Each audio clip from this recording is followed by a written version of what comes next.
ബാങ്കോക്കിൽ നിന്നും ലക്ഷങ്ങൾ വിലയുള്ള അപൂർവ ഇനം പക്ഷികളെ കൊച്ചിയിലേക്ക് കടത്തിയ കേസിൽ കൂടുതൽ നടപടികളിലേക്ക് കടക്കുകയാണ് വനംവകുപ്പ്. പ്രതികളായ തിരുവനന്തപുരം സ്വദേശി ബിന്ദു ശരത് എന്നിവരെ ചോദ്യം ചെയ്തതിൽ നിന്ന് സുപ്രധാന വിവരങ്ങളാണ് ലഭിച്ചത്. 10 ദിവസം മുൻപാണ് ഇവർ ബാങ്കോക്കിലേക്ക് പോയതെന്ന് വ്യക്തമായി. കോഴിക്കോട് സ്വദേശിയായ കണ്ണൻ എന്ന് വിളിക്കുന്ന ആളാണ് ഇതിലെ പ്രധാന കണ്ണികളുടെ ഒരാളെന്ന് വനംവകുപ്പ് കരുതുന്നു.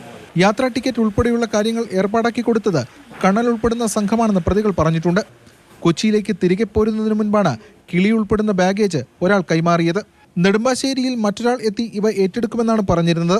ഒരു പക്ഷി മാത്രമേ ഉള്ളൂ എന്നും 75,000 രൂപ പ്രതിഫലം തരാമെന്നും അറിയിച്ചിരുന്നതായി മൊഴിയിലുണ്ട്.